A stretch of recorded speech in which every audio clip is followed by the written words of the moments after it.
গণপরিবহনে বাড়তি ভাড়াই অস্বস্তি। 7 টাকার ভাড়া 10 টাকা নির্ধারণ হলেও গুনতে হচ্ছে 15 টাকা। বাংলাদেশ থেকে ভারতে প্রতিদিন পাচার হচ্ছে লাখ লাখ লিটার তেল।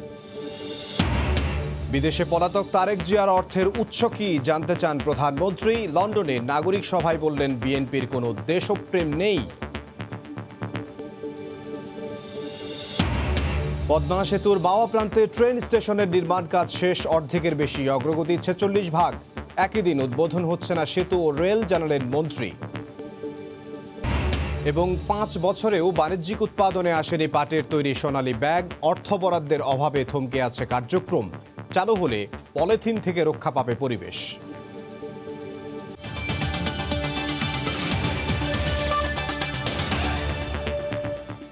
দেখছিলেন শিরোনাম। জনপদের সময়ের সঙ্গে আছে আমি ইমদাদুল হক।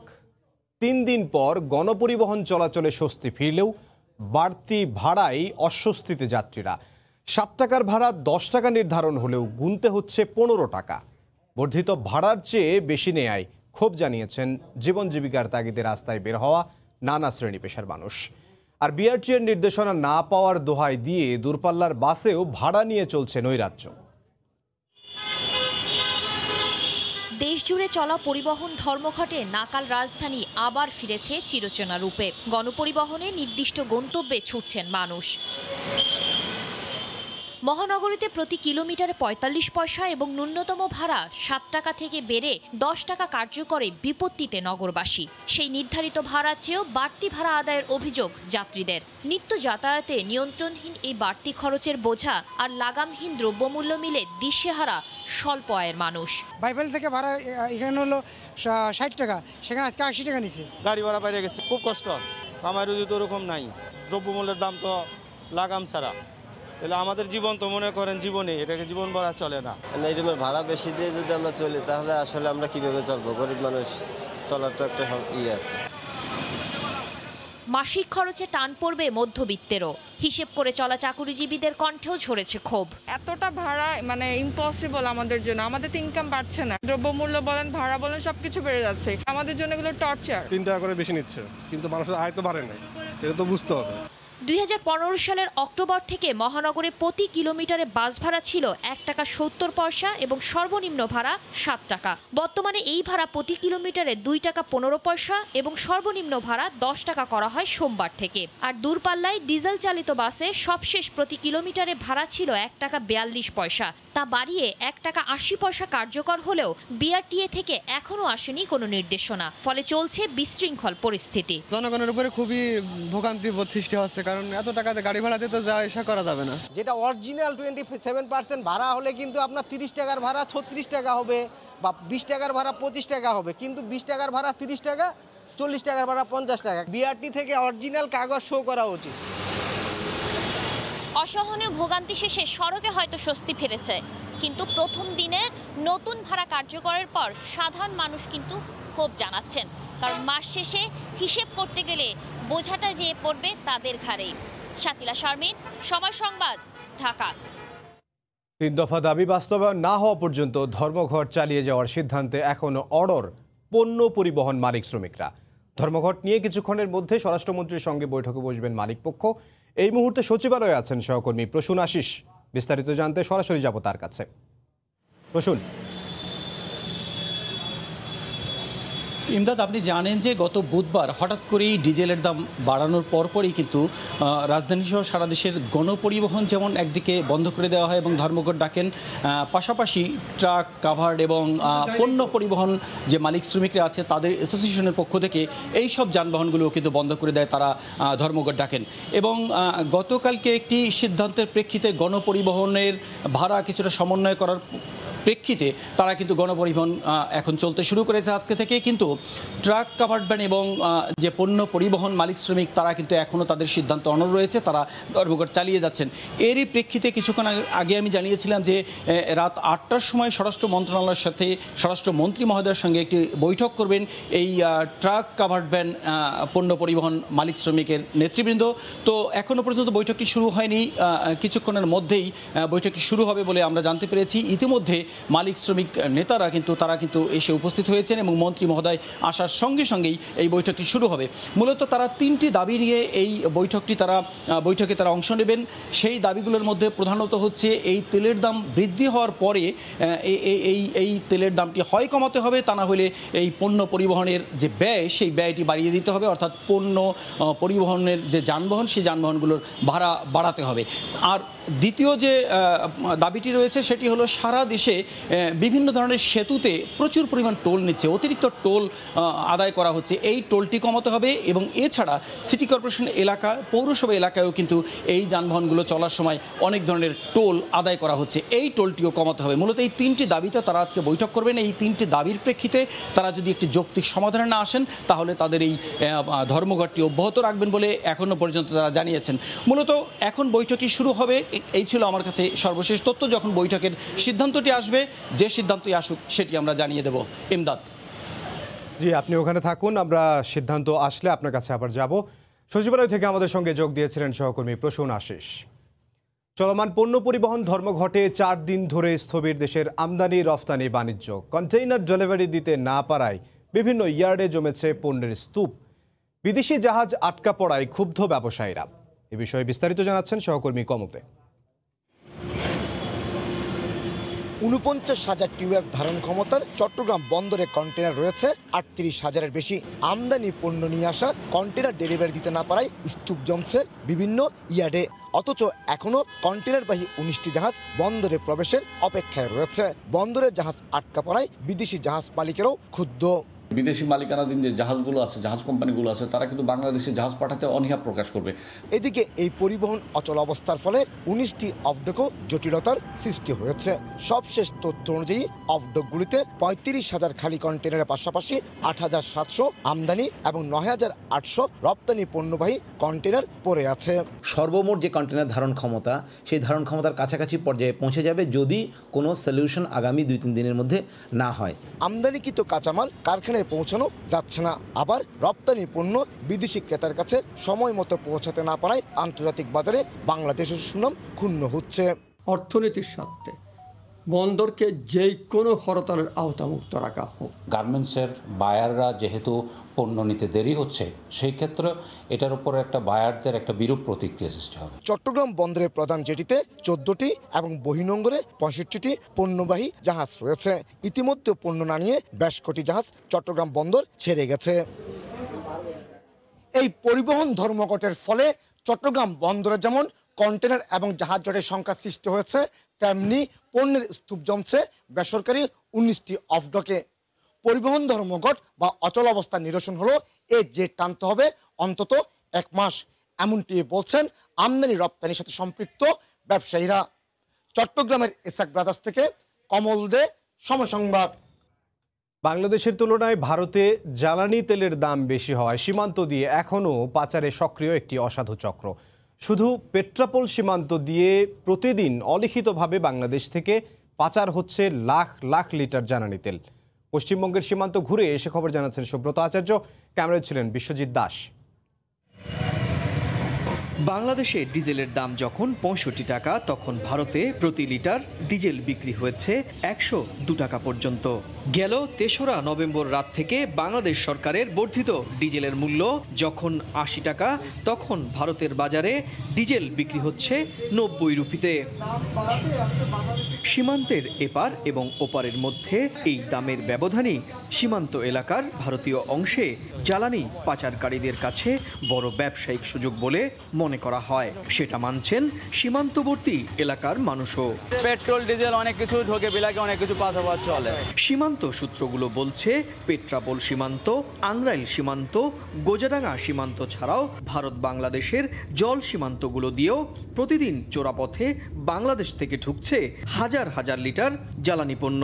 এছাড়াও প্রতিদিন গড়ে 4 থেকে 450টি পণ্যবাহী ট্রাক বাংলাদেশে পণ্য খালাস করতে প্রবেশ করে। তাদের মধ্যে 80% ট্রাক ফুল ট্যাঙ্ক ডিজেল ভরে ভারতে ফিরে আসে। তবে প্রায় 1 লাখ লিটার ডিজেল বৈধভাবে ভারতে ঢুকে পড়ছে রোজ, যা স্বীকার করছেন ভারতীয় ট্রাক চালকরাই। বাংলাদেশ থেকে তেল ফুল করলে একটু রেটটা কম পড়ে, যে কারণে বাংলাদেশ থেকে এখান থেকে হয়তো গাড়িটা ঢোকার মতন হয়ে হিসেবে গেল, এবার ওখান থেকে ট্যাঙ্কিটা ফুল করে নিয়ে আসে। ভারত সরকার 4 নভেম্বর দেশটির জ্বালানি পণ্যের ওপর থেকে শুল্ক হ্রাস করায় অব্যাহতভাবে এর ঊর্ধ্বগতি কিছুটা কমেছে। ভারতে পেট্রোল এবং ডিজেলের দাম ছিল আকাশচুম্বী, আর সে কারণেই সীমান্তের ওপারে অর্থাৎ বাংলাদেশ থেকে চোরাই পথে হাজার হাজার লিটার পেট্রোল, ডিজেল এবং কেরোসিন পাচার হয়ে আসতো। এমনটাই কিন্তু সীমান্তের যারা বাসিন্দা তাদের কাছ থেকে জানা গেল। পেট্রাপোল সীমান্ত থেকে সুব্রত আচার্য, সময় সংবাদ। 4 দিন পর টনক নড়ল বিএনপির। তেলের দাম বাড়ানোর প্রতিবাদে জাতীয় প্রেস ক্লাবের সামনে মানববন্ধন করেছেন বিএনপি নেতাকর্মীরা। এ সময় বিএনপি মহাসচিব মির্জা ফখরুল ইসলাম আলমগীর বলেন, জবাবদিহি না থাকায় সরকার অযৌক্তিকভাবে জ্বালানি তেলের দাম বাড়িয়েছে। মানববন্ধন থেকে আগামী 10 ও 12 নভেম্বর দেশব্যাপী বিক্ষোভ সমাবেশেরও ডাক দেন মির্জা ফখরুল। জ্বালানি তেল, গণপরিবহন ভাড়া ও নিত্য প্রয়োজনীয় দ্রব্যমূল্য বাড়ার প্রতিবাদে জাতীয় প্রেস ক্লাবের সামনে সোমবার মানববন্ধন করে বিএনপি ও সহযোগী সংগঠনগুলো। বেলা বাড়ার সঙ্গে সঙ্গে মানববন্ধন রূপ নেয় জনসমাবেশে। প্রধান সড়ক জুড়ে বিএনপি নেতাকর্মীরা অবস্থান নিলে বন্ধ হয়ে যায় যান চলাচল। মানববন্ধনে অংশ নিয়ে দলের মহাসচিব মির্জা ফখরুল ইসলাম আলমগীর অভিযোগ করে বলেন, জবাবদিহিতা না থাকায় সরকার অযৌক্তিকভাবে তেল ডিজেলের দাম বাড়িয়েছে। জ্বালানি তেলের দাম বাড়ানোর ফলে ট্রান্সপোর্ট কস্ট বাড়বে, শুধু বাস ভাড়া নয়, ট্রাকের ভাড়াও বাড়বে এবং একই সঙ্গে আমাদের যে চাল, ডাল, তেল, লবণ, সবজি যেগুলো বাইরে থেকে আসে তারও দাম অস্বাভাবিকভাবে বেড়ে যাবে। এ সময় বিএনপি নেতারা দ্রব্যমূল্য লাগামের মধ্যে আনতে সরকারের প্রতি আহ্বান জানান। সরকারের মধ্যে সিন্ডিকেট রয়েছে, মন্ত্রী এমপিদের সিন্ডিকেট। সর্বশেষ যে আঘাতটি করেছে জনগণের উপর, যেমনি চালের দাম, আজকে যেমনি আটার দাম, তেলের দাম, মানুষের ক্রয় ক্ষমতার আয়ত্তের বাইরে। মানববন্ধনে 10 নভেম্বর দেশের সব মহানগরে ও 12 নভেম্বর জেলা শহরগুলোতে বিক্ষোভ সমাবেশের ঘোষণাও দেন বিএনপি মহাসচিব। প্রতিবাদ সমাবেশ অনুষ্ঠিত হবে। মার্জিয়া মুমু, সময় সংবাদ, ঢাকা। বিএনপির কোনো দেশপ্রেম নেই উল্লেখ করে প্রধানমন্ত্রী শেখ হাসিনা প্রশ্ন তুলে বলেছেন, বিদেশে পলাতক তারেক জিয়ার এত অর্থের উৎস কোথায়? তিনি আরও বলেন, কোনো পলাতক আসামি দলের নেতৃত্বে থাকে কি করে? রোববার লন্ডনে আওয়ামী লীগ আয়োজিত নাগরিক সংবর্ধনায় কথা বলেন প্রধানমন্ত্রী। জলবায়ু বিষয়ক শীর্ষ সম্মেলনে অংশগ্রহণ শেষে প্রধানমন্ত্রী এখন সরকারি সফরে লন্ডনে। প্রথাগতভাবেই তার বিদেশ সফরে প্রবাসী বাংলাদেশিদের সঙ্গে মতবিনিময়ের ধারায় যুক্তরাজ্য আওয়ামী লীগ ও প্রবাসীদের সঙ্গেও বৈঠক করলেন শেখ হাসিনা। কোর্ট মার্শাল দেওয়া হয়। রোববার লন্ডনে স্থানীয় সময় বিকেলে এই নাগরিক সভায় হোটেল ক্ল্যারিজ থেকে ভার্চুয়াল মাধ্যমে যোগ দেন সরকার প্রধান। খালেদা জিয়ার ছেলেদের দুর্নীতি এটা কিন্তু আমাদের না, এটা আমেরিকার FBI খুঁজে বের করেছে। নেতাকর্মীদের উদ্দেশ্যে দেয়া বক্তব্যে প্রধানমন্ত্রী প্রশ্ন তোলেন, বিদেশে পলাতক তারেক রহমানের বিপুল অর্থের উৎস কোথায়? সাজাপ্রাপ্ত আসামির নেতৃত্বে পরিচালিত দলটির রাজনৈতিক অস্তিত্ব নিয়েও কথা বলেন তিনি। ওদের মধ্যে দেশপ্রেম নাই, জাতির জন্য কোনো কল্যাণ চিন্তা নাই, ক্ষমতাকে ভোগের বস্তু মনে করে, লুটপাটের বস্তু মনে করে। আপনারা নিজে এখন দেখতে পারেন তাদের জীবনযাত্রা এই প্রবাসী থেকেও কিভাবে তারা জীবনযাত্রা করে, তাদের সোর্স অফ ইনকাম কি, অর্থ কোথা থেকে উপার্জন করে। তারেক জিয়াকে জিজ্ঞেস করে না কোথা থেকে অর্থ পায়, কিভাবে চলে। জনগণের সম্পদ লুট করে তারা বিলাসিতা করে, আর আওয়ামী লীগ জনগণের পাশে থাকে, জনগণের কল্যাণ চিন্তা করে। সাজাপ্রাপ্ত আসামি সে হলো একটা দলের নেতৃত্বে, তো সেই দলের অস্তিত্ব থাকে কিভাবে? যে দলের নেতৃত্বই হচ্ছে সাজাপ্রাপ্ত আসামি। জাতির পিতাকে হত্যার পর জিয়াউর রহমানের হাতে হাজার হাজার সেনা কর্মকর্তা নিহত হয়েছেন জানিয়ে আওয়ামী লীগ প্রধান বলেন, ৭৫-এর পর কুয়ের মাধ্যমেই দেশ চলত। ৭৫-এর পর বাংলাদেশে ১৯ বার কু হয়েছে। জিয়াউর রহমানের হাতে হাজার হাজার সামরিক বাহিনীর সৈনিক, অফিসার, বিমান বাহিনীর অফিসার এবং অনেক মানুষ মারা যায়, তাদেরকে হত্যা করা হয়। ৭ই নভেম্বর প্রকৃতপক্ষে এটা সৈনিক হত্যা দিবস। যুক্তরাজ্যে বসবাসরত প্রবাসী বাংলাদেশিদের দেশে বিনিয়োগের আহ্বানও জানান প্রধানমন্ত্রী শেখ হাসিনা। প্রবাসীদের বলবো, অনেকদিন তো এই দেশে ছিলেন, বাংলাদেশে আসেন, বিনিয়োগ করেন, অর্থনৈতিক অঞ্চল করে দিচ্ছি। দেবাশিস রায়, সময় সংবাদ। দীর্ঘ ২২ বছর পর ফ্রান্স সফরে যাচ্ছেন প্রধানমন্ত্রী শেখ হাসিনা। মঙ্গলবার প্যারিসে যাবেন তিনি। এই সফরে রাষ্ট্রপ্রধান, সরকার প্রধান ও ব্যবসায়ী প্রতিনিধিদের সঙ্গে দ্বিপাক্ষিক বৈঠকে অংশ নেবেন প্রধানমন্ত্রী। একই সঙ্গে প্রথমবারের মতো ইউনেস্কো বাংলাদেশ বঙ্গবন্ধু পুরস্কার নিজ হাতে বিজয়ীদের হাতে তুলে দেবেন প্রধানমন্ত্রী শেখ হাসিনা। এদিকে তার এই আগমনকে কেন্দ্র করে দেশটিতে বসবাসরত প্রবাসীদের মধ্যে উচ্ছ্বাস ও আনন্দ বিরাজ করছে। ফ্রান্স থেকে বিস্তারিত জানাচ্ছেন লুৎফুর রহমান বাবু। দীর্ঘদিন পর প্রধানমন্ত্রী শেখ হাসিনা ফরাসি সরকারের আমন্ত্রণে আনুষ্ঠানিক সফরে আসছেন ফ্রান্সে। এই সফরে তিনি ফরাসি রাষ্ট্রপ্রধান, সরকার প্রধান ও উচ্চপদস্থ কর্মকর্তাদের পাশাপাশি শীর্ষ ব্যবসায়ী সংগঠনের সাথে বৈঠকে অংশগ্রহণ করবেন। এতে ফরাসি বাংলাদেশি ব্যবসায়ী নেতারাও অংশগ্রহণ করবেন। এখানকার যে সিইও অর্গানাইজেশন মেডেফ, যারা এই মিটিংয়ে আমন্ত্রণে সাড়া দিয়েছেন, তারা বিশ্বের বিভিন্ন দেশে ইনভেস্ট করেন। সেই ক্ষেত্রে বাংলাদেশেরও কিভাবে সেটা করতে পারেন মাননীয় প্রধানমন্ত্রী নিশ্চয়ই সে ব্যাপারে তাদের সঙ্গে আলাপ করবেন। এদিকে প্রধানমন্ত্রীর আগমনকে কেন্দ্র করে উচ্ছ্বসিত প্রবাসীরা। বাংলাদেশের প্রধানমন্ত্রীকে রেড কার্পেট অভ্যর্থনা দিবে, তাও ইনভ্যালিড, যেখানে নেপোলিয়নের কবর আছে। খুব রেয়ার ঘটনা। ওনার দক্ষতার কারণে হয়তো বাংলাদেশের নারী গোষ্ঠী, যারা অনেক পিছনে ছিল বাংলাদেশ নারী নেতৃত্বে, অনেকেই এগিয়ে এসেছেন। তাকে 3 জায়গায় গার্ড অফ অনারের মধ্য দিয়ে সম্মান প্রদর্শন করা হবে। ফ্রান্স আগমন উপলক্ষে আমরা আনন্দিত। সফরকালে তিনি সৃজনশীল অর্থনীতিতে অবদানের জন্য প্রবর্তিত ইউনেস্কো বাংলাদেশ বঙ্গবন্ধু শেখ মুজিবুর রহমান আন্তর্জাতিক পুরস্কার বিজয়ীদের হাতে তুলে দেবেন। ফ্রান্সে প্রধানমন্ত্রী শেখ হাসিনার সফরকালীন সময়ে বাংলাদেশে বিনিয়োগের যে অপার সম্ভাবনা রয়েছে তা তুলে ধরা হবে দ্বিপাক্ষীয় বাণিজ্যিক বৈঠকের মাধ্যমে। আর ফ্রান্সের সাথে বাংলাদেশের যে ঐতিহাসিক সম্পর্ক রয়েছে তাও সুদৃঢ় হবে তার এই সফরের মধ্যে দিয়ে, এমনটাই মনে করছেন সংশ্লিষ্টরা। ফ্রান্সে প্যারিস থেকে মোহাম্মদ লুৎফুর বাবু, সময় সংবাদ। দ্রুত এগিয়ে চলেছে পদ্মা সেতুর রেল লিঙ্ক প্রকল্পের কাজ। মাওয়া প্রান্তে নির্মাণাধীন অত্যাধুনিক রেল স্টেশনের কাজ শেষ হয়েছে অর্ধেকের বেশি। এদিকে রেলমন্ত্রী জানিয়েছেন একই দিন পদ্মা সেতু ও রেলের উদ্বোধন সম্ভব হচ্ছে না। আবু সাইদের ক্যামেরায় নাসিরউদ্দিন উজ্জ্বলের রিপোর্ট।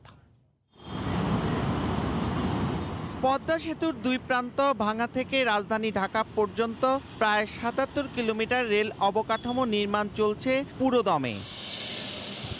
মাওয়া প্রান্তে 2.57 কিলোমিটার রেল সংযোগ সেতুর 1.71 কিলোমিটার এবং জাজিরা প্রান্তে 4.03 কিলোমিটার রেল সংযোগ সেতুর 1.58 কিলোমিটারে বসে গেছে ballastless track. Suspended platform total 300 metre আছে। 300 মিটারের ভেতর আমাদের 150 মিটার কমপ্লিট। ঢাকা থেকে যশোর পর্যন্ত 172 কিলোমিটার দীর্ঘ এই রেলপথে 20টি রেল স্টেশনের 14টিই নতুন। সেতুর 2 প্রান্তে মাওয়া ও জাজিরায় 2টি স্টেশন নির্মাণ হচ্ছে। ডরমেটরি আমাদের 4 বিল্ডিং, ডরমেটরি 3, গ্যাংহাট, আমাদের মেইন স্ট্রাকচার বিল্ডিংগুলো স্টেশন এরিয়ার, এগুলো শেষ আমাদের। প্রকল্প পরিদর্শন করে রেলপথ মন্ত্রী বলেন রেল লিঙ্ক প্রকল্পের অগ্রগতি 46%। তবে পদ্মা সেতুর উদ্বোধনীতে সড়ক পথের সাথে রেলপথ চালু হচ্ছে না। ব্রিজ অথরিটি যখন পর্যন্ত আমাদের রেলকে ব্রিজের উপরে কাজ করার সুযোগ আমাদের না দেবে, ততক্ষণ পর্যন্ত ব্রিজের উপরে রেল আমরা কোনো কাজ করতে পারছি না। ঢাকার থেকে যতক্ষণ পর্যন্ত মামার সঙ্গে আমরা কানেক্ট করতে না পারছি, ততক্ষণ পর্যন্ত কি মানুষকে কিন্তু আমরা মিনিংফুল রেলওয়ের যে পরিবহনের যে সার্ভিস এটা দিতে পারবো না। জাজিরা রেল স্টেশন নির্মাণের অগ্রগতি 36.39%। এই স্টেশনের কাজের অগ্রগতি এখন 56.5%। মুন্সিগঞ্জের মাওয়া থেকে নাসিরউদ্দিন উজ্জ্বল, সময় সংবাদ। কক্সবাজার পর্যটন কেন্দ্র, এখানে কোনো ধরনের অপরাধ মেনে নেওয়া হবে না বলে হুঁশিয়ারি করেছেন স্বরাষ্ট্রমন্ত্রী আসাদুজ্জামান খান কামাল। কক্সবাজারের পরিবেশ ভয়ভীতি মুক্ত রাখার জন্য আইন শৃঙ্খলা রক্ষাকারী বাহিনীর প্রতি আহ্বান জানান মন্ত্রী। রোববার সন্ধ্যায় কক্সবাজারে ট্যুরিস্ট পুলিশের 8ম প্রতিষ্ঠাবার্ষিকী অনুষ্ঠানে তিনি একথা বলেন। আমরা শুনে গেলাম কয়েকজন প্রাণহানি ঘটেছে, আর যেন কোনো প্রাণহানি ঘটে না তার ব্যবস্থা আপনারা করবেন। কঠোর হন। রোহিঙ্গা জনগোষ্ঠীকে আমরা অনুরোধ করব আমরা তাদেরকে জানাবো যে আপনারা কোনো ক্রমেই ভায়োলেন্সের দিকে যাবেন না। এটা টুরিস্ট প্লেস, এখানে টুরিস্টরা আসবে, এখানে কোনো ভয়ভীতি, কোনো রক্তের হোলি খেলা এখানে চলবে না। 5 বছরেও বাণিজ্যিক উৎপাদনে আসেনি পলিথিনের বিকল্প পাটের তৈরি সোনালী ব্যাগ। অর্থ বরাদ্দের অভাবে এখনও কেনা যায়নি স্বয়ংক্রিয় মেশিন। এরই মধ্যে শেষ হয়েছে নির্ধারিত পাইলট প্রকল্প। সোনালী ব্যাগ বাণিজ্যিক উৎপাদনে আসলে শুধু দেশে নয়, রপ্তানি সম্ভব বিদেশের বাজারেও। সাদাত রহমতুল্লাহ রিপোর্ট। সড়ক থেকে নদী পরিবেশ আজ হুমকির মুখে পলিথিনের ভয়াবহতায়, যার প্রভাবে ধ্বংস হচ্ছে পরিবেশ, ক্যান্সার সহ বিভিন্ন মরণব্যাধি রোগের কারণও এই পলিথিন। এই পলিথিন থেকে মুক্তি দিতে 2016 সালে দেশে বাংলাদেশের বিজ্ঞানী আবিষ্কার করে পাট থেকে পলিথিন, যার নাম সোনালী ব্যাগ। ঢাকার ডেমরার শীতলক্ষা নদীর তীরে সরকারি পাটকল লতিফ বাবানী জুট মিল, সেখানে তৈরি হয় সোনালী ব্যাগ। আঁশ থেকে প্রথমে সূক্ষ্ম সেলুলোজ আহরণ করে আলাদা করে নেওয়া হয়, যা পানিতে অদ্রবণীয় সেলুলোজকে রাসায়নিক দ্রব্য ব্যবহার করে পরিবর্তন করা হয়। পরে বিশেষ তাপমাত্রায় রাসায়নিক বিক্রিয়ার দ্রবণটি ড্রায়ার মেশিনের ভেতরে পরিচালিত হয়, যা রূপ দেয় পলিথিনে। বিজ্ঞানীদের দাবি, এই পলিথিন বাজারে আসলে রক্ষা পাবে পরিবেশ। প্লাস্টিকের কারণে যেভাবে আমাদের ক্ষতি হচ্ছে, সেই ক্ষতির দামটা কিন্তু আমরা কখনো চিন্তা করি না। যেমন প্লাস্টিকের কারণে পরিবেশে ড্রেনগুলো ব্লক হয়ে যাচ্ছে, এই ব্লকেজগুলো ওয়াশ করতে বা ক্লিন করতে যে টাকাটা ব্যয় হচ্ছে, এটা কিন্তু আমরা চিন্তা করতেছি না। এটা যেহেতু একটা নতুন টেকনোলজি, নতুন একটা জিনিস, বাইরে এটার কোথাও কোনো মেশিনও নেই। সো সেই হিসাবে আমরা যতটুকু পারছি নিজেদের আইডিয়া দিয়ে কাস্টমাইজ মেশিন করছি। এছাড়াও বাইরেও আমরা খোঁজ খবর নিচ্ছি যে এই টাইপ মেশিন কারা বানাচ্ছে বা কেউ বানিয়ে দিতে পারবে কিনা। সরকারের কাছে এরই মধ্যে পাঠানো হয়েছে অর্থ চাহিদা, তবুও থমকে আছে প্রকল্প। সোনালী ব্যাগের উদ্ভাবক জানান, পৃষ্ঠপোষকতা পেলে দ্রুতই বাণিজ্যিক উৎপাদনে যাওয়া সম্ভব, তবে ব্যাগ বাজারজাত করতে প্রয়োজন আরও 300 কোটি টাকা। সরকারি জিনিসের কিন্তু টাকা অ্যাডভান্স দিয়ে কেউ কিনে আনে না, যেহেতু এটা সরকারি প্রতিষ্ঠান, এটা ব্যবসায়িক প্রতিষ্ঠান হতো। তাহলে যে ঠিক আছে, আমি তোমাকে 30 লক্ষ টাকা দিয়ে দিলাম, 20 লক্ষ টাকা দিয়ে দিলাম, তোমার মেশিন শুরু করো।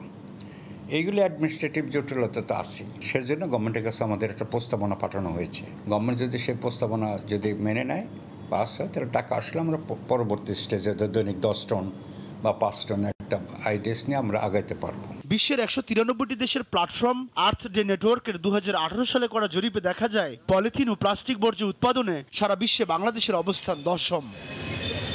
সাদাত রহমতুল্লাহ, সময় সংবাদ, ঢাকা। 13 দিন পর উদ্ধার হলো মানিকগঞ্জের পাটুরিয়ায় ডুবে যাওয়া ফেরি আমানত শাহ। ভাসিয়ে রাখা হলো বার্চ ক্রেন দিয়ে। জ্বালানি ও পচে যাওয়া পণ্যের গন্ধে দূষিত হচ্ছে নদীর পানি। মোহাম্মদ ইউসুফ আলীর তথ্য, রমজানের ছবি নিয়ে রিপোর্ট। পাটুরিয়া ঘাটে ডুবে যাওয়া ফেরি আমানত শাহ 13 দিন পর 5টি বার্চ ক্রেন দিয়ে উদ্ধার করা হলেও ভিতরে পানি ঢুকে যাওয়ায় ভাসানো সম্ভব হচ্ছে না। জ্বালানি তেল সহ ফেরিতে থাকা নানা পণ্যদ্রব্য পচে নদীর পানি দূষিত হচ্ছে বলে জানান স্থানীয়রা। ফেরির যে তেল, মবিল ইত্যাদি যেগুলো যাচ্ছে পার ঘেঁষে পানিতে যাচ্ছে, ট্রাকে যে দ্রব্যপূর্ণ ছিল, যে চাউল টাউল, এগুলো সব পয়সা গেছে, তাতে অনেক দুর্গন্ধ বেরোতেছে। গোসল করে আমাদের হাত পা গা হয়ে গেছে এবং পানি খুব দুর্গন্ধ। বিআইডব্লিউটিএ বলছে, ফেরির জ্বালানি তেল নদীর পানিতে ছড়িয়ে পড়ায় হুমকির মুখে রয়েছে জলজ প্রাণী। জলজ প্রাণীর কিছুটা ক্ষতি হতে পারে, তবে যে পরিমাণ তেল ভাসতেছে সেই পরিমাণ তেলে খুব বেশি ক্ষতি হবে বলে মনে হচ্ছে না। যদি অধিক পরিমাণ তেল বেশি আসে তবে হয়তো বা ক্ষতির পরিমাণ বেশি হতে পারে। উদ্ধার কাজ সম্পূর্ণ করতে আরও 2 দিন লাগবে বলে জানান উদ্ধারকারীরা। এই ফেরিটার যে টোটাল ওয়াটার টাইট ইন্টিগ্রিটি এটা নষ্ট হয়ে গিয়েছে, যার কারণে এখন আমরা কিছু ডাপলার প্লেট ওখানে রিপেয়ার করে কিছু ওয়েল্ডিং কাটিংয়ের কাজ করে আমরা চেষ্টা করব যাতে করে ফেরির ভিতরে নতুন করে পানি না ঢোকে। এখন রিংচারি মারলে আমরা বাকি কাজ আমাদের সম্পূর্ণ হয়ে যাবে বলে কাগের ভিতর আশা করি। গত 27 অক্টোবর সকালে আমানত শাহ ফেরি 19টি ছোট বড় যান নিয়ে ডুবে যায়। জাহাজ হামজা ও রুস্তম 5 দিন চেষ্টার পর ফেরিটি উদ্ধারে ব্যর্থ হলে 29 অক্টোবর দায়িত্ব দেওয়া হয় চট্টগ্রামের জেনুইন এন্টারপ্রাইজকে। সময় সংবাদ, মানিকগঞ্জ। 20 মাস পর অবশেষে বিদেশি পর্যটকদের জন্য দুয়ার খুলল যুক্তরাষ্ট্র। আপাতত 33টি দেশের নাগরিকদের জন্য এই সুযোগ চালু হলেও তালিকায় নেই বাংলাদেশ। যুক্তরাষ্ট্র থেকে লস্কর আল মামুনের রিপোর্ট। হোয়াইট হাউস ঘোষিত নতুন নির্দেশনায় বলা হয়েছে ভ্রমণের 72 ঘন্টা আগে করোনা পরীক্ষায় যাদের নেগেটিভ ফলাফল এসেছে তারাই যুক্তরাষ্ট্রে প্রবেশের অনুমতি পাবেন। এছাড়া যুক্তরাষ্ট্রের খাদ্য ও ওষুধ প্রশাসন FDA অনুমোদিত অথবা বিশ্ব স্বাস্থ্য সংস্থা থেকে জরুরি ব্যবহারের অনুমোদন পাওয়া যে কোনো টিকার পূর্ণ ডোজ গ্রহণকারীরা যুক্তরাষ্ট্র ভ্রমণের অনুমতি পাবেন। সেক্ষেত্রে অক্সফোর্ড অ্যাস্ট্রাজেনেকার পাশাপাশি চীনের সিনোভ্যাক ও সিনোফার্মের টিকা নেওয়া ব্যক্তিরাও প্রবেশের অনুমতি পাবে, থাকতে হবে না কোয়ারেন্টাইনে। ফ্রান্স, জার্মানি, ইতালি সহ ইউরোপের সেনজেন অঞ্চলের 26টি দেশ এবং ব্রিটেন, আয়ারল্যান্ড, চীন, ভারত, দক্ষিণ আফ্রিকা, ইরান ও ব্রাজিলের পূর্ণ ডোজ গ্রহণকারীরা যুক্তরাষ্ট্রে এই সুযোগ পেলেও এই তালিকায় নেই বাংলাদেশ। এতে হতাশ বাংলাদেশিরা, তবে শিগগিরই সুযোগ পাবেন বলে আশা তাদের। যুক্তরাষ্ট্রের আকাশপথ টিকার পূর্ণ ডোজ গ্রহণকারীদের জন্য পুরোপুরি খুলে গেলেও স্থল সীমান্ত দিয়ে ঢুকতে নিয়ম কিছুটা শিথিল করা হয়েছে। পারিবারিক বা পর্যটন ভ্রমণের জন্য ভ্যাকসিন গ্রহণ বাধ্যতামূলক হলেও জরুরি প্রয়োজনে টিকা না নেওয়া পর্যটকরাও স্থল সীমান্ত দিয়ে যুক্তরাষ্ট্র প্রবেশের অনুমতি পাবেন। তবে আগামী জানুয়ারি থেকে স্থলপথেও টিকার পূর্ণ ডোজ গ্রহণ বাধ্যতামূলক করা হবে। লস্কর আল মামুন, সময় সংবাদ, যুক্তরাষ্ট্র। জানিয়ে দিচ্ছি জনপদের সময়ের শিরোনামগুলো। গণপরিবহনে বাড়তি ভাড়ায় অস্বস্তি। 7 টাকার ভাড়া 10 টাকা নির্ধারণ হলেও গুনতে হচ্ছে 15 টাকা। বাংলাদেশ থেকে ভারতে প্রতিদিন পাচার হচ্ছে লাখ লাখ লিটার তেল। বিদেশে পলাতক তারেক জিয়ার অর্থের উৎস কি জানতে চান প্রধানমন্ত্রী। লন্ডনে নাগরিক সভায় বললেন বিএনপির কোনো দেশপ্রেম নেই।